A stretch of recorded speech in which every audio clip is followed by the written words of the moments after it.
If a pirate lost a leg, they didn't just get a peg, they got a specific payout from a communal insurance fund.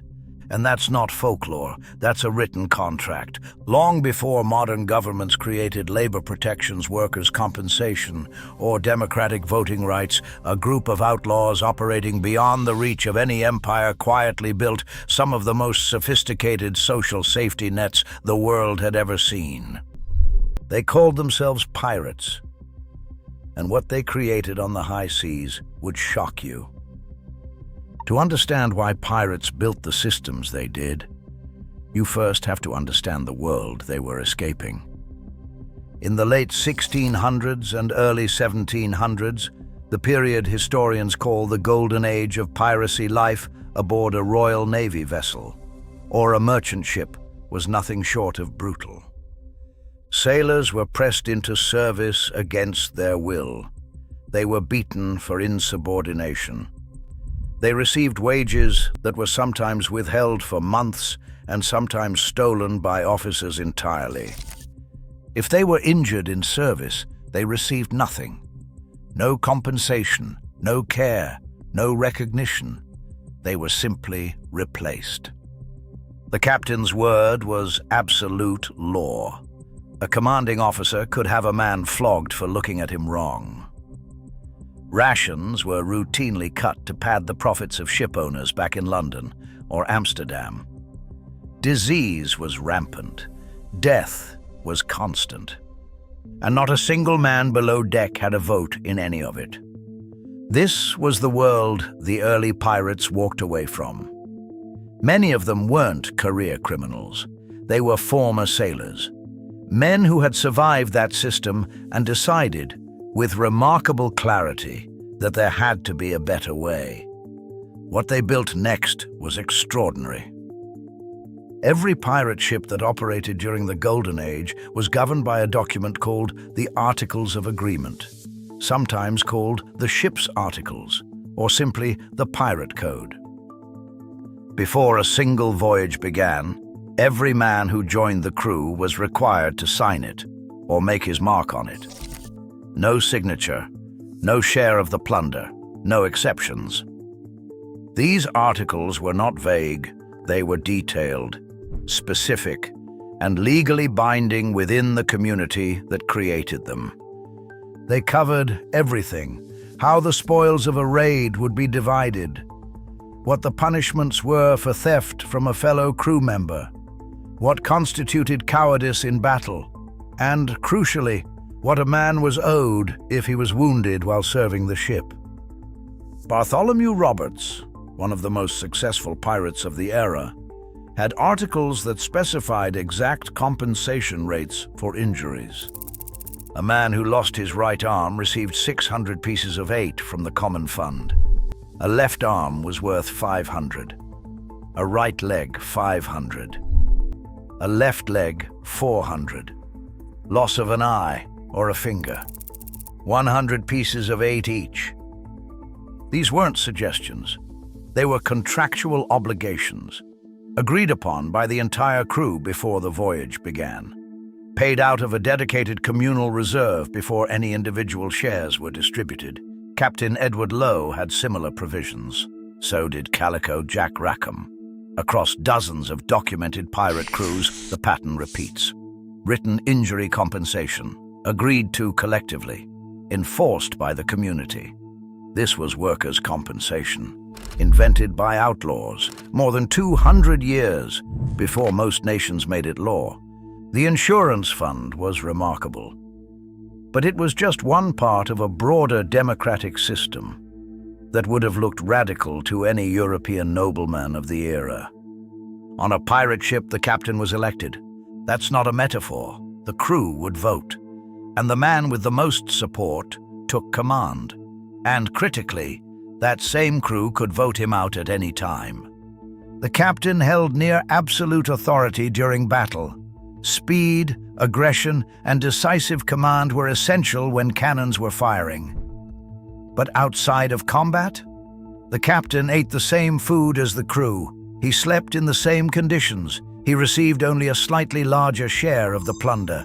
typically 1.5 to 2 shares, where ordinary crewmen received 1. To balance the captain's battle authority, every pirate ship also elected a second officer, the quartermaster.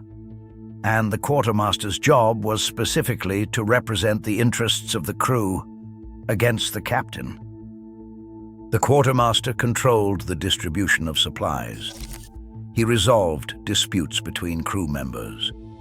He oversaw the division of captured goods, and if the crew felt the captain was abusing his authority, the quartermaster was empowered to call a vote.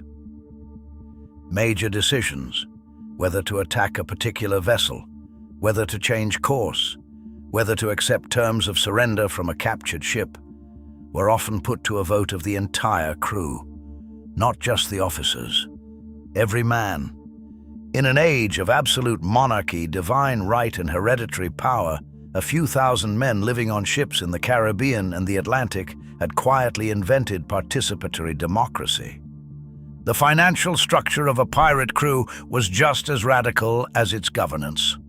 On a Royal Navy vessel or a merchant ship, officers took an enormous portion of any prize money, while ordinary sailors received almost nothing. The inequality was built into the system by design. It kept the crew dependent, resentful, and controllable. Pirates reversed this entirely, after setting aside the communal injury fund and a reserve for ship maintenance.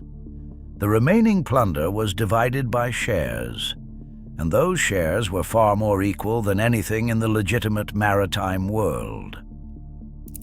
Captains typically received 1.5 to 2 shares. Quartermasters, surgeons, and master gunners might receive 1.25 to 1.5. Ordinary crew received 1 share each. The surgeon's share is worth pausing on.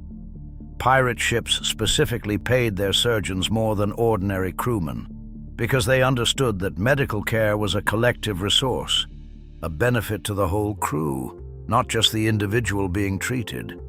If the surgeon kept men alive and fighting, everyone profited. This was not sentiment. This was rational economic design, by men who had been on the wrong end of exploitative systems and decided to build something different.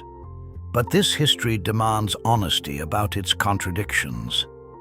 The democratic systems pirates built were real, but they were not universal.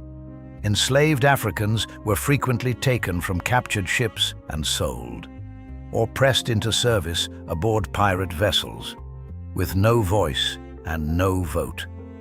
The freedom pirates built was a freedom for themselves, for men who had escaped one brutal system. It was not a principled commitment to liberty for all people. The gap between their ideals and their actions was enormous, and it cost real people their freedom and their lives.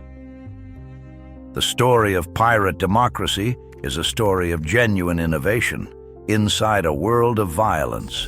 It is not a simple redemption narrative. It is complicated, and it should stay that way. Now, here is the question history rarely asks. If pirate ships were run this way, with contracts, elections, injury compensation, and equal shares, why didn't the rest of the world know about it?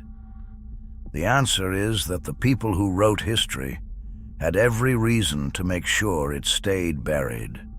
For the British Crown, the Spanish Empire, and the merchant trading companies that ran the Atlantic economy, the existence of successful pirate democracies was an existential threat, not because of the ships they raided, but because of the idea they represented.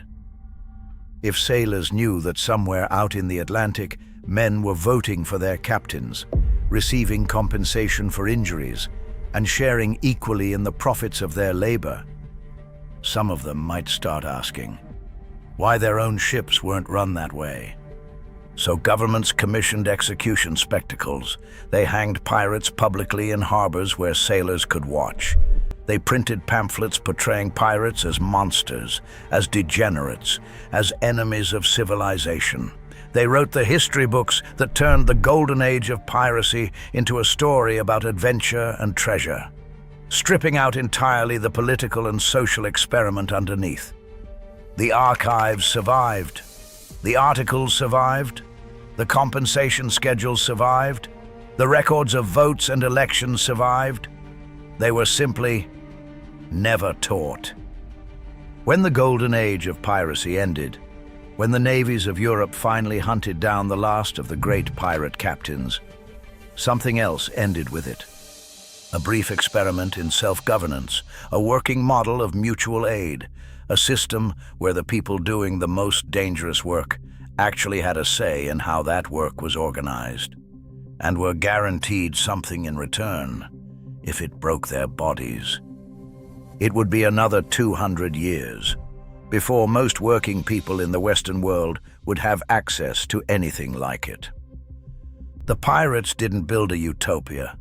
They built something messier and more human than that, a functional system, full of contradictions, run by people who had lived through exploitation and decided to try something else.